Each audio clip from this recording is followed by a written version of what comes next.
Welcome to The Thriving Marriage, the podcast for those who want to get their spouse back in love with them and truly thrive. You'll learn why 95% of people don't save their marriage and the secret method no one else is talking about that will change everything for you. Are you ready? Let's turn tragedy to triumph.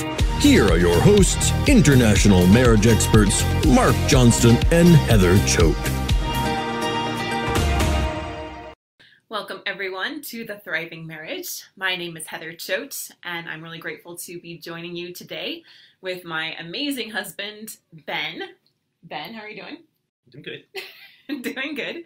And we're here with our little baby, Faith. We work from home. I always work from home, so the whole transition here during this COVID-19 pandemic hasn't been too hard on us, except that now we have all 8 children home. Like many of you, school's canceled here, and so we have all of our children home today.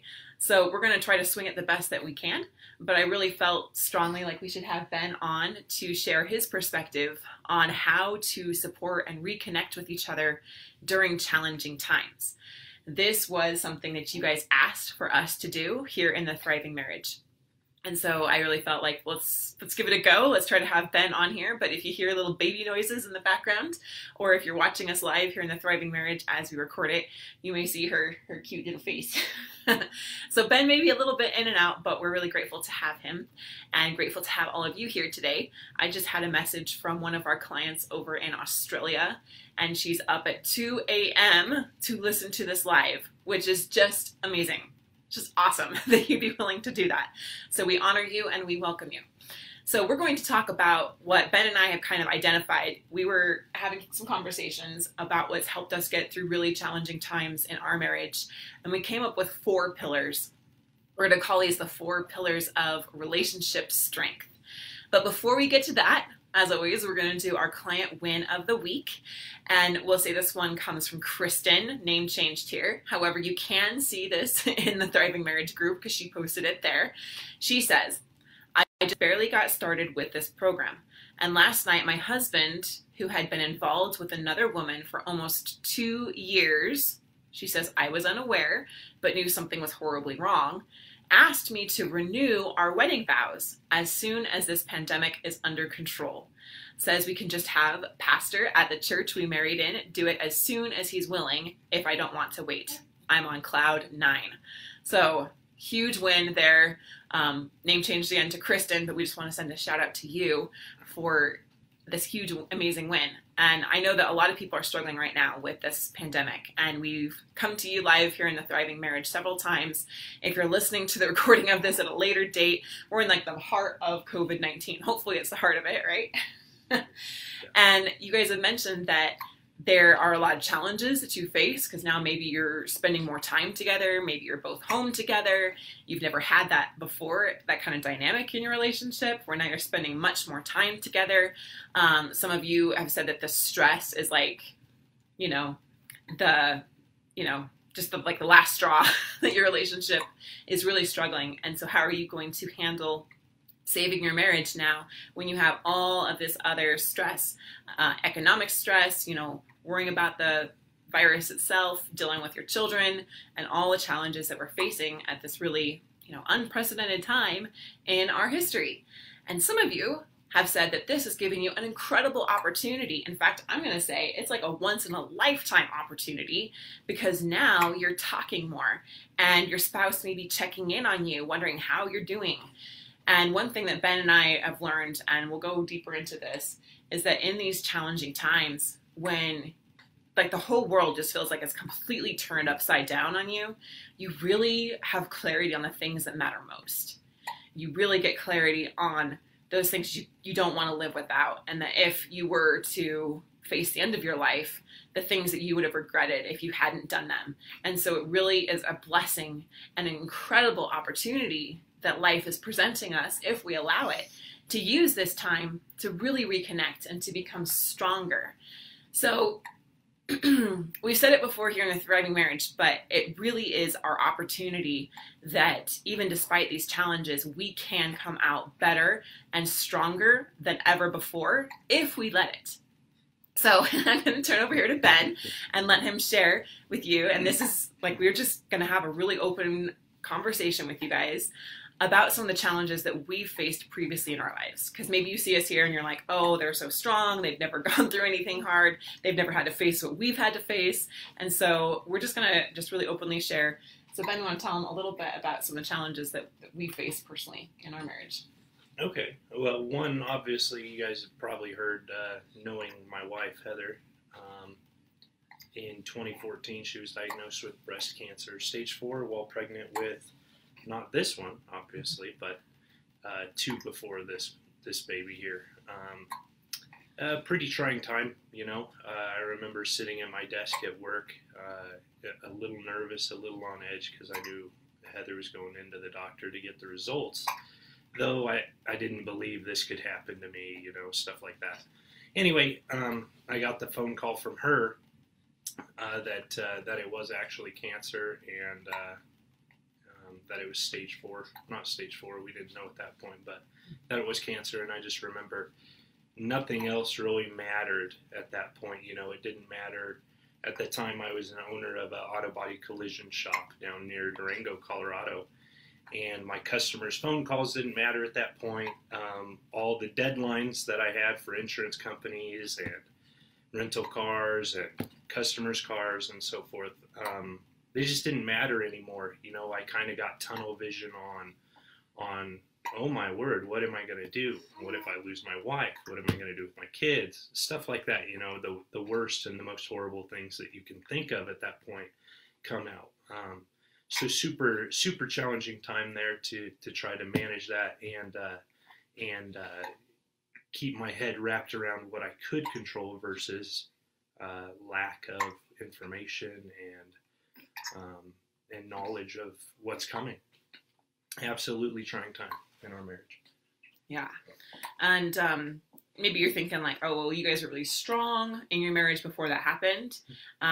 You know, whereas like we're like facing divorce or separation, or things have been bad for a really long time. And so I just want to give clarity on exactly where we were at. I wouldn't say that we were struggling like that, but we weren't as strong as we could have been. I would say we were in kind of that danger zone of the comfort zone a little bit. Like we'd just been going through the motions of life, and then bam, this just hit us out of nowhere. Like I said, it completely turned life upside down for us. The doctors told us we needed to abort the baby to save my life. And so we decided we wouldn't do that, and we would find a way to save both myself and our unborn child.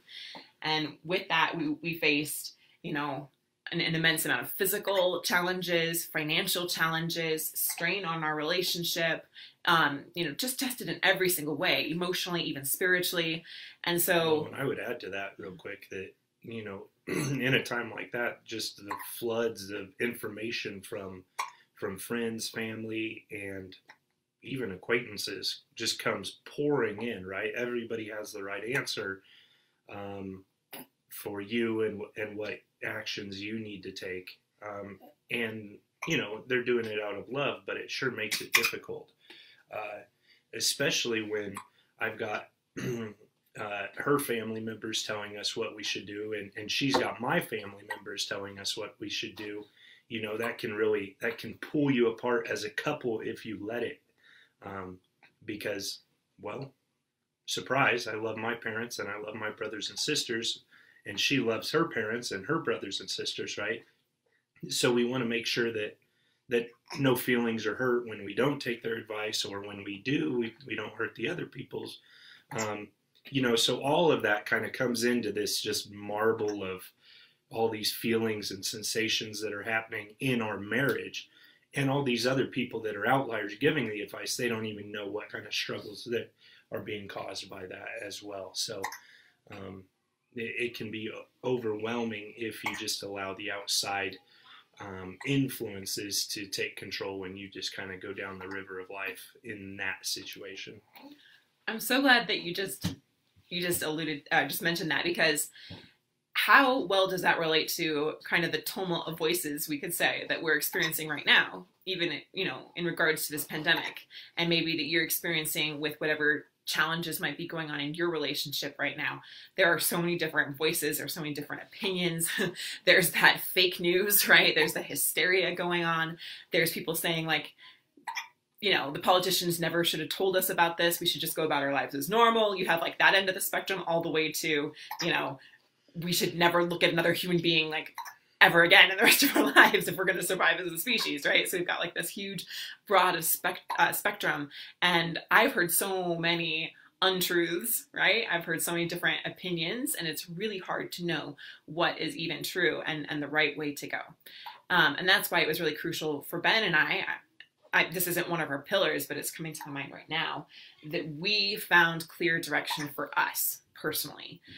We found that spiritually first, and then we found the way that was given to us. We believe in God and in Christ personally, but if you believe in a higher power, that each of us is given that right to find direction for us, and that the right people and the right circumstances lined up. I mean, it didn't feel like it was like this perfect smooth road by any means, but they did. They did show up, and then we found the right direction for us. And when we found that clarity and that peace of mind, that assurance deep within us that, yes, this is the right course for you, and no one else can say that it's, you know, the right or wrong course, all the other voices just kind of fell away, right?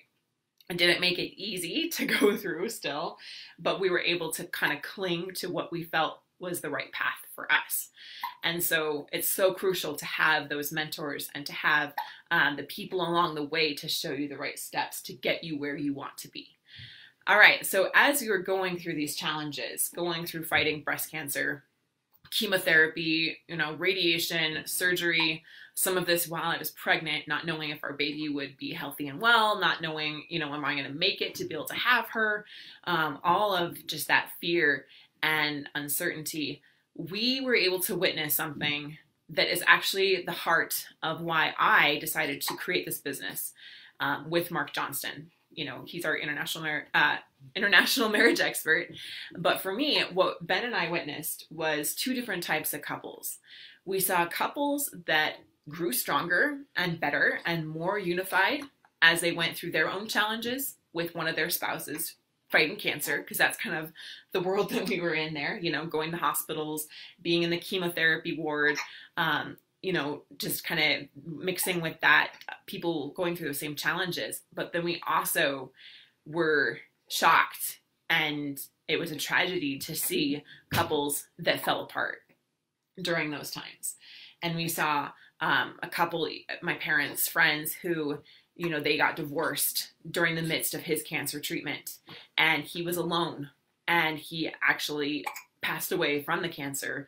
And I know that that can sound kind of rough, like you get cancer, you get divorced, and he died alone. But that was the reality that we saw. And we saw other couples really, really struggle through those times. And so it brings to mind the idea that we choose life versus react to life.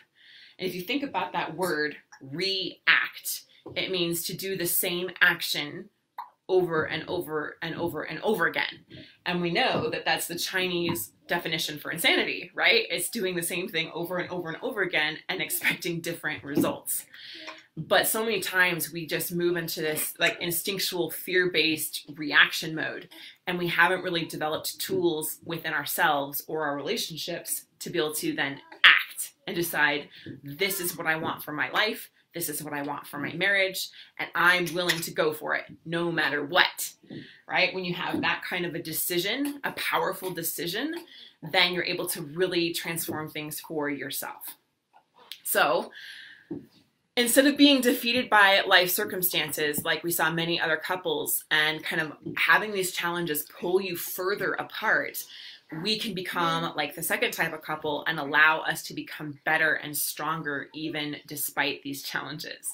So Ben, when we were living in Southern Colorado, you told me about some aspen trees.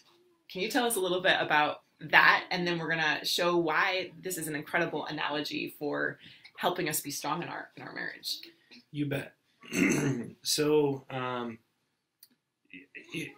maybe for you guys, it's important for you to notice that I didn't get much alone time to think and process through things Heather was on the bed quite a bit, and I was dealing with the family, and then when I had extra time, I'd go to work. The only time I really had to process things during that time was really on my drives to and from work and to the grocery store. I don't know why this particular time. Well, I think we were heading up to Denver, and Heather may or may not have been asleep or something, but we were going up through a canyon, Wolf Creek Pass on Highway 60 here in Colorado. And it's a beautiful pass, lots of aspen trees, lots of just sorts of other trees. And I remember seeing on the side of a hill an aspen tree whose trunk came out of the ground from underneath, and then you turned up. And I stopped and we took a picture of it, and we, it just sparked, what in the world would cause a tree to want to grow out of the bottom of a cliff and then turn up? So after doing some research on it, we found that, well, there are tons of aspen trees like this. Some other types of trees will do it too, but it's caused because of hardship in the tree's life, where when it's growing, it gets tipped over due to mudslide or avalanche or something like that, right? It gets totally knocked down to the ground, and then it picks itself up. It actually contorts its trunk to look skyward again, which I felt was particularly interesting during this time of trial during my life, right, in our life, because we totally felt knocked down. My business was suffering from the effects of it. At times we didn't feel like we really knew where to go, knew what to do.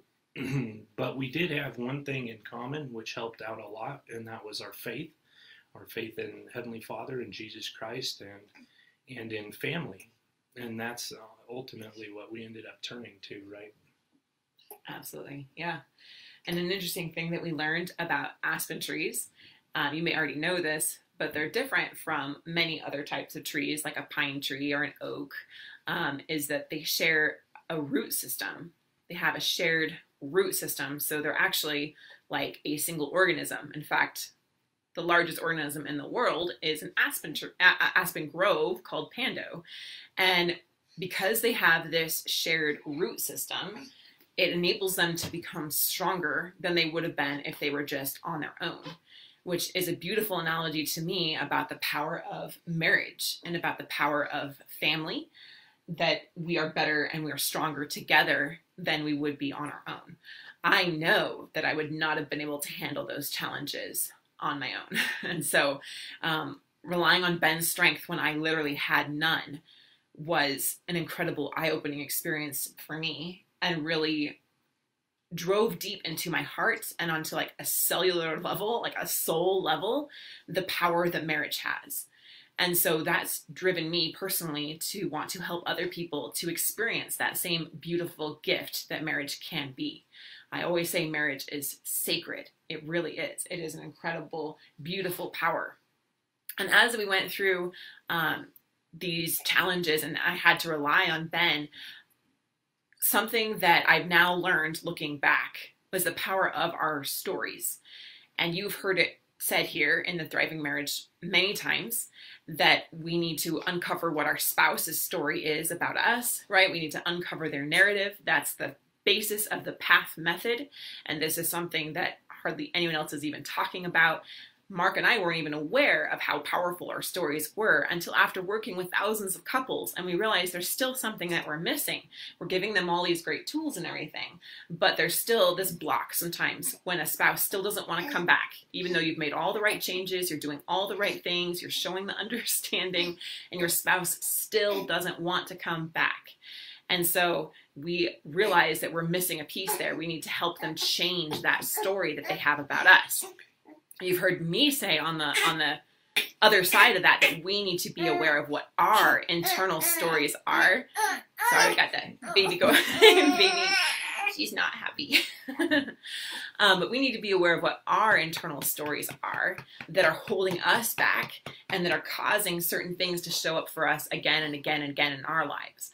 And so as we were going through this experience, those internal stories that I had about myself were challenged and it was painful and it was hard, but it was beautiful to be able to realize that a lot of the things that I had believed were not true and that I could let those go.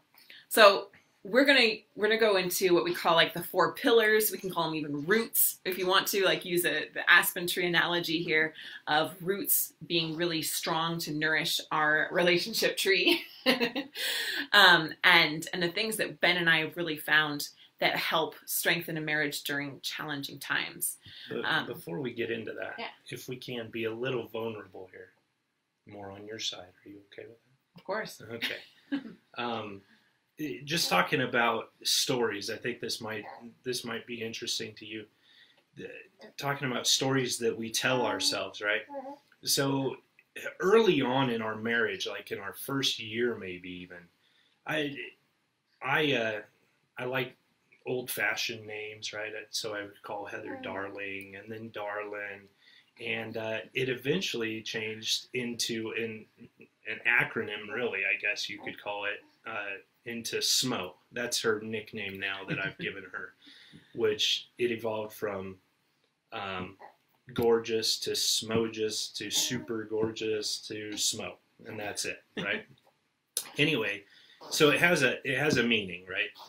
It's that she's beautiful and more than just outwardly. And I remember during the trials and struggles that we were going through, right? She was completely bald, right? Cut up. She just had a baby, so she's not feeling very gorgeous, right? And we get up in the morning, and I say, "Good morning, Smo," right? And she looks at me like, kind of just, how in the world could you even call me that right now, you know? Type of disbelief, and like you're undermining the entire meaning of that word is kind of the look she gave me, right? But I was just like, no, you are Smo, you know, and that's it. But it was interesting to see, because she dwelt on that a lot longer than I did. You know, to me it was like, wow, she must have woke up on the wrong side of the bed, the wrong side of the bed today or something, you know. So I go about my day doing my things, but she ponders it, and she's wondering why it bothers her, and she's recognizing an internal story inside herself about how she believed her self-worth was tied to her outward appearance. And it was interesting to see her go through that journey that I couldn't even help her with much other than just let her know I loved her no matter what. But it ended, I guess it culminated for me in a poem that she wrote for me that kind of outlined how I saw her, or at least the way she felt I saw her, even when she was cut up and maimed and so forth by different surgeries and childbirth and cancer treatments, you know, to what love actually is. There's a lot of couples that when we're brand new in marriage, we think lust, right? Oh, I just have to be with them all the time and stuff like that, right? But we're actually we misidentify those feelings as love, right? And they are part of love, so don't misunderstand me there, but they're not the long-lasting portion of love, right? Those are more what we would call lusty feelings. And I remember during different times of our marriage, Heather saying, hey, we just don't, you know, it's not that anymore. And she found that through that trial and seeing that, look, I loved her no matter what, and staying together, that's an even more enduring and more important piece of love. And it doesn't always have to be that you're drawn to that it's easy, I guess is what you'd say, right? That you just wake up and you naturally go and do something for your partner because, well, you're just thinking about them all the time because you're infatuated, right? No, sometimes you're not going to be, and you're just going to have to pull yourself out of your own self-pity or self-doubts and your own selfish world, and you have to see, hey, what is it that they need and what can I do for them? And that's where the rubber meets the road, right? When it's no longer an infatuation, but it's more this is something I want to build into a habit, something I want to become. And that was interesting to see Heather go through, I guess, a realization of my feelings for her were not tied to her outward appearance at all, right? It's really interesting to see that. So I just wanted to share that if you didn't. Oh, that's beautiful. That actually goes right into one of the pillars, which is selfishness versus sacrifice. I want to prelude before I go a little bit deeper into that we're not saying that this applies if you're in a really unhealthy, abusive situation, that you should just say, it's okay, I'm just going to let this happen, I'm just going to love you, and allow this to be, because we never want to be advocating for you to be in an unhealthy, abusive situation. You need to have love and self-respect and get yourself into a healthy, safe place. What we are talking about is those that aren't in a physically or sexually abusive relationship. Just want to prelude that so that everyone's really clear when I talk about selfishness versus sacrifice. And like Ben said, this experience of being completely mauled, bald, sick, and it went even more than just the physical, but that was a big part of it, that I'm very independent. And I had this belief that I had to be X, Y, and Z to get love. I had to be fit, healthy, beautiful, attractive physically. And I had to be the great mother and the great housewife. And I had to meet Ben's needs and to serve him. And I had to do all these things. And if I didn't meet this certain level, then I wasn't good enough and I wasn't deserving of love. And I had this fear within me that I carried since childhood that I wasn't going to be good enough. And eventually, if I didn't exhaust myself trying to be all these things all the time, and I did often exhaust myself trying to be this thing that I thought I had to be, that Ben was going to leave me, that my partner was going to leave me. I was going to be not good enough and people were going to leave me. And so that was the story that I had. And then this experience of going through cancer and Ben still loving me and standing by me totally blew that out of the water. And it had, Ben gave me probably a lot of credit there of thinking about it and internalizing it. But you have to realize this is a total, we call it a paradigm shift, right? It was a total, my reality was just totally blown up by this experience. What I thought was reality, not true reality, right? The story I had was blown up. And then I was left well, what is it really? I've heard about this kind of romantic love, unconditional love, but I'd never really experienced that. I didn't know that it really existed. I felt like that was just a fairy tale, and that a mother can love her child unconditionally, but that spouses, no, it's probably doesn't really happen. That's the belief that I had. And it manifested itself for years in me being kind of emotionally distant. I talk about some of the really negative cycles that we were in, where I would not talk about something, bottle up, we'd have to explode, I'd explode it, so then we'd have to face it, and then we'd have to pick up the pieces, and it was just messy. And it was all because I had this internal belief that I wasn't good enough. And so it wasn't until I really recognized that that's not true, I am good enough, and I can receive love as I am, that then I was able to experience that, and we're able to evolve from those negative patterns and create new, beautiful, healing patterns. And so, Ben alluded there a little bit to what we call the 3 levels of love. The first level being infatuation. Like Ben said, that's the lust. I'm so head over heels in love with you. It's the beginning of that falling in love stage, right? Infatuation. We just can't get enough of that person. And while that has a place in marriage, and it should be, I believe every single one of these levels has a place in a good, healthy relationship, it kind of is a shallow form of love, and it's kind of a selfish form of love, because it's all about me and how you make me feel, and I love you so much because of how you make me feel. If you really think about it, that's what it is. You give me so much attention, I feel so because you adore me, and you're in love with me, and so I'm in love with you, and we both kind of give each other that high, right?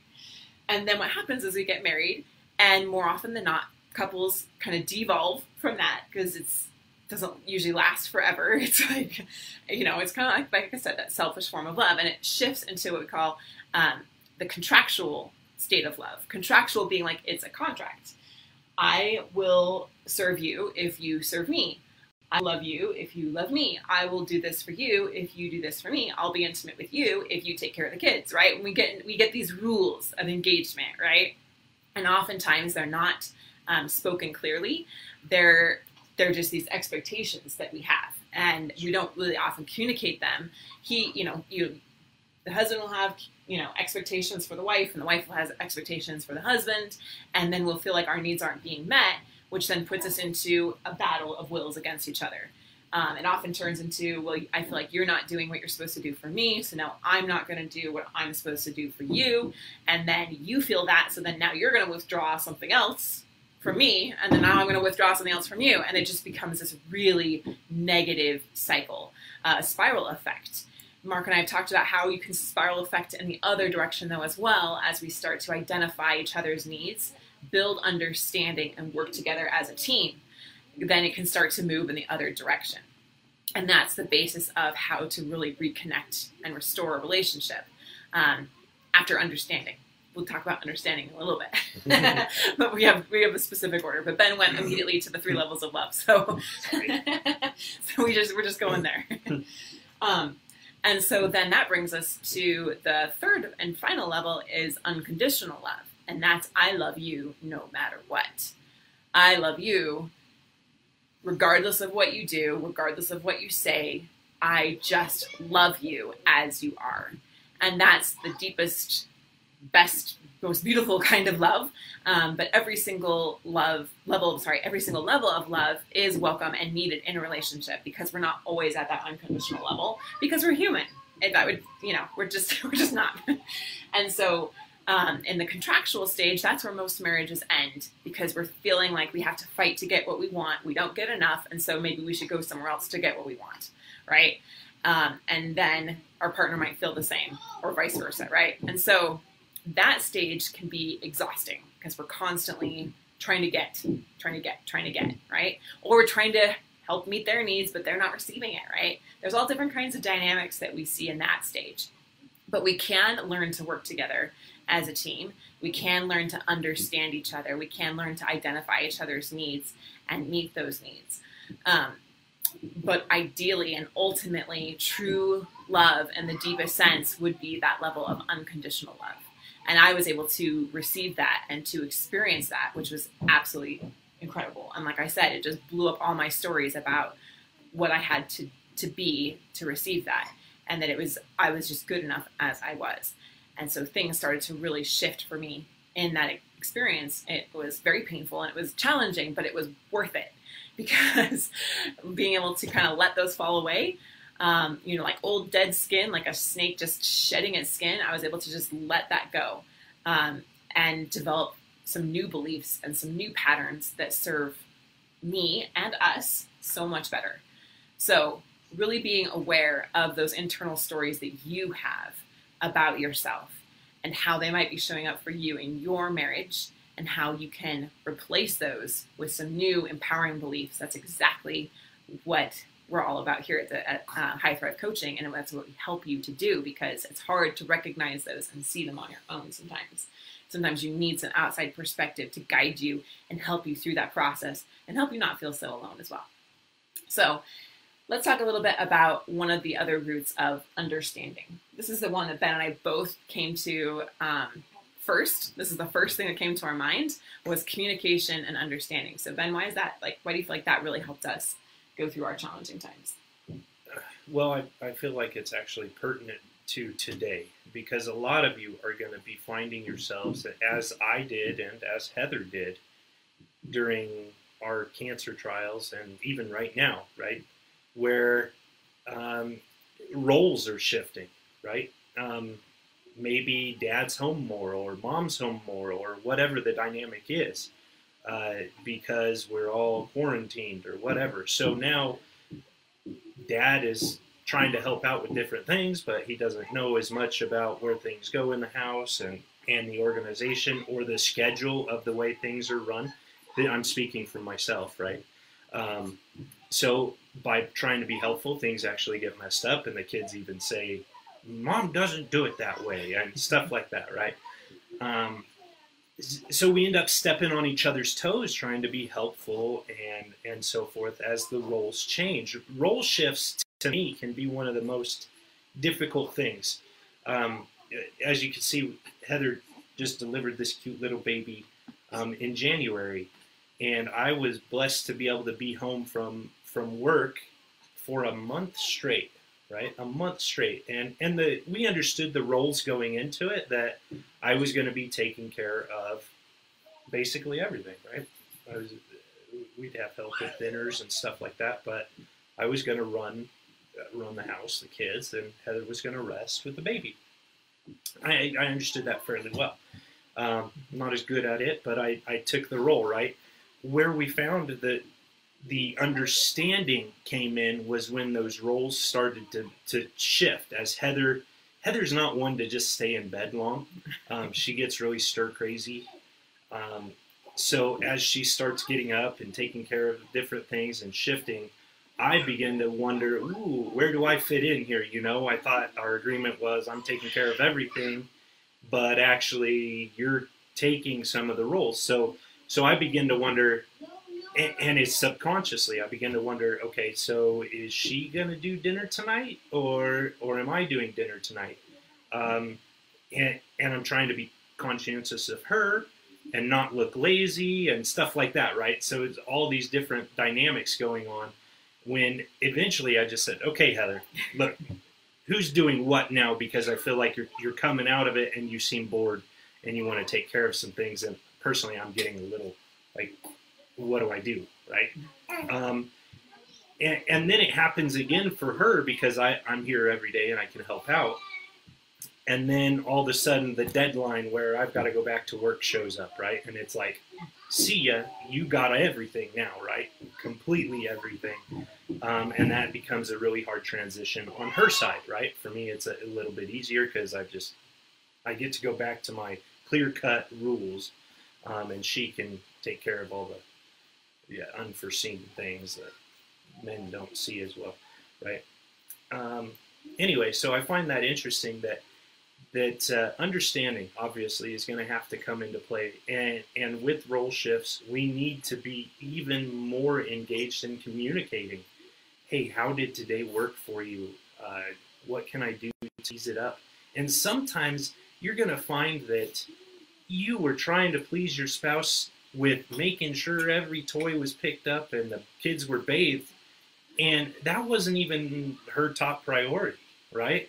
Something else was completely more on top of all those things, and you need to understand those, and it can make your job so much easier if you just be able to focus on those things rather than what you think your spouse needs or wants. And that comes through, obviously, good communication. Yeah, absolutely. So can we agree that like we all have expectations? And expectation is like the bane of happiness, unfortunately. I love Tony Robbins' quote, trade your expectation for appreciation and you change your life. But let's face it, we all have expectations. Like, I expect this, and our spouse has certain expectations as well. And when those expectations aren't met, and even on a deeper level, when our emotional needs, our needs, our physical, sexual, all of those like needs for connection, all of those needs aren't being met, then people tend to scramble and they'll do anything that they can to try to get them met. Whether that means going outside of the marriage, which of course is not the right choice, but they'll do what they need to get those needs met. Or whether that's withdrawing or manipulating or pleading, stonewalling, any of those kinds of things. There's like behaviors come up when needs aren't met, when expectations aren't met. That's when it's like the two rivers just colliding and it's a huge mess, right? And so how do we kind of calm those waters? And if your spouse is pulling away from you, which I know many, many people here in our audience, that's the situation that you're going through. How do you better understand your partner? How do you open up that communication? We're not going to spend any more time on that today because we've covered that numerous times, and I invite you to go back and listen to our other podcasts and our master classes on the PATH method that show you how to really reconnect with your spouse, how to build those bridges of communication and understanding. Just know that no matter where you're at, trying to put yourself in your spouse's shoes, trying to see things through their eyes, and knowing what's really important to them is really going to help build that understanding, to help build that even compassion for one another. Because when maybe I'm really bothered by something that he did, or he's really bothered by something I did, but when we actually understand why it happened and why they were motivated to do that, then we can even have compassion for them, and we can work together to build a better meet those needs, better meet those expectations. So definitely having understanding. That's always the first step, is understanding and opening up communication. Now, like I said, with the shifting your expectation to appreciation will change your life, that brings us to gratitude. And that is another pillar that I found gives us the strength so that when life challenges us and we get hit and knocked down, gratitude is one of those most healing things that we can feel. Gratitude for one another. When we can shift from it's all about me and why aren't you serving me and why aren't you doing this for me and how could you hurt me and how could you do this to me, to I'm actually really grateful this is happening. I'm really grateful I can actually find things to be grateful for in this experience, because it's opening my eyes to things I didn't see before. It's opening my heart to new awarenesses. It's showing me things that are really important to me that I didn't realize were that important before. I'm really grateful that I have this life, that I have this breath, that I have this day, I have this opportunity now to do something different, to make some new choices and move our relationship and each other in a different way. Anything you want to say about gratitude? I agree. You agree? Okay, amen. But gratitude is very, very healing, and I will preach at you all day about gratitude, and I do here in the Thriving Marriage, because it's truly transformative. Well, and sorry, I guess I do have something to add, but it's actually scientifically proven that gratitude is a higher frequency in our body, and the different chemical reactions in our body help out a lot, right? Yeah. During our state of gratitude. Right. And so it can strengthen your marriage, as I can be grateful for things about my spouse. And I know some of you here post daily gratitude about your spouse, even though things aren't going great in your marriage. And you have told me before how that has helped to completely change your perspective, to change the way that you're looking at, to change the way you're interacting with your spouse. And all right, so then that's going to bring us to the last root or pillar, but that's to surrender what you cannot control. Surrender what you cannot control and take action on what you can. So there's two parts to that. The idea of surrendering to a higher power, surrendering what you cannot control. There is so much going on in the world right now that we cannot control. Agree? Yeah. And like I've said, and even in the last podcast I did, was that we need to shift our focus from the things that we cannot control, which most of the time, like 90% of the time, most of us are focusing on things that we cannot control. I cannot control what my spouse does. I can't. It's impossible. I know oftentimes we want to try to control them, but we can't. And so learning to let that go, learning to surrender that is where we find great peace. For Ben and I, we had to surrender a lot of the control as we were facing cancer and even the potential ending of my life. We couldn't control that. Of course, we knew we wanted to make it through, but the odds were honestly not in our favor. And so we just had to say, okay, you know, in our case, it was Heavenly Father. Okay, Heavenly Father, we're willing to let this go. We put it in your hands, and whatever it's going to be is going to be okay. And when we finally came to that place, that gave us peace and strength that we would not have had otherwise. If we were trying to control everything and stay in the worry and stay in the anxiety, it only perpetuates more anxiety and more worry. So let go of what you cannot control, and then that gives you clarity on what you do have control over, what action steps you can take right now, regardless of your circumstances. We cannot control what happens to us, but we can always choose what we're going to do about it. So, Ben, any final thoughts on how people can apply these, how they can find some healing in their marriage, in their life, in their relationships, despite what challenges they're facing? Yeah, what comes to mind is well, I'm a pilot, so I like to use a lot of analogies with perspective, right? We all drive cars, we drive around, right? And we have to see things basically flat, right? We see the earth and we can only see so far, which makes it pretty difficult. We've got to follow directions and different roads and trails, right? And we've got to have a good idea of where we're going, but we're kind of in the muck because we can't just point and go where we want, right? But as a pilot, all I have to do is follow directions until I get in the air, and then I can see where I want to go most often, right? And I just head there. I just point the nose of the plane over there, and I can see with a new perspective. So for me, something that helps is get a perspective. Where is it that I'm trying to go? What am I willing to give up? And what am I absolutely not willing to give up here, right? So it's just zeroing in on your most important things, right? Is having a spouse important to you? Is having a in your home, or your spouse in your home, your mother of your children, right? And how important is that? Stuff like that, right? And then with that, kind of work backwards and see what the most important steps to get there are, right? So perspective is what I would say. I love that. Mm-hmm. Thank you. Mm-hmm. All right, and then that brings us to our marriage myth buster. And I'm going to bring this one up sensitively and hopefully not harshly. But I've heard this said, and so I feel like it needs to be addressed. I've heard it said by several of you in our conversations that I've had with you over in Messenger, and even here just in the Thriving Marriage Facebook group, but I don't have time to work on my marriage, or I don't have the money, I don't have the resources, I don't have this, I don't have this, I don't have this. And all of that kind of language is just putting up immediate blocks, right? Those are just absolutely limiting beliefs.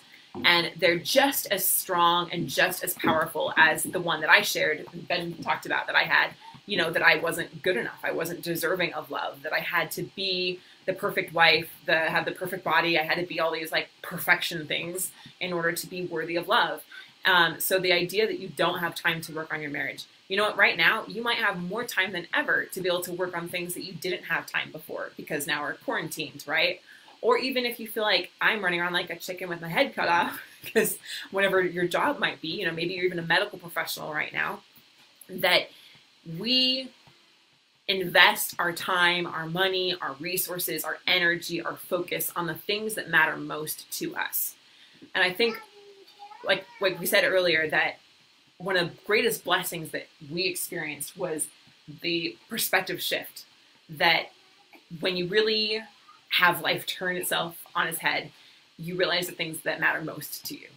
And if you were to imagine that this was your last day of life on planet Earth, what are the things that would matter most to you? How would you spend your time? How would you spend your money, right? We realize that those things are so superficial compared to the things that matter most. Our relationships with ourselves, with our maker, with our husband, with our wife, with our children and our family. And that how we leave this planet, the things that we give of ourselves are the only things that matter. So if you find yourself saying any of those limiting beliefs, like I don't have money, even that one, right? Right there, that's a huge block because we can spend, it just makes me laugh sometimes because we'll spend $1,000 on an iPhone, right? But then we won't send a card to our family or something, It just really illustrates that we have our perspective so off sometimes in our culture, and that we need to shift that into, you know what, I'm going to make this happen no matter what. I'm going to work on this. Yeah, I might have not have as much time or money or resources or energy to give to this as I would like because I've developed these patterns so far in my life. But I'm going to start to move in that direction. I'm going to start to create more time, to put my resources, to put my energy here, what matters most. And when you start to make those effective decisions, just like Ben, like this is the destination I'm going to, and I'm going to go there no matter what, then more doors and more opportunities, you find you have more time, you have more energy, you have more money, you have everything that you want. We truly are unlimited beings. We're the ones that limit ourselves. So If you ever find yourself saying or feeling any of those, check yourself and recognize that it's just a limiting belief. You have more power and more potential than you could possibly imagine.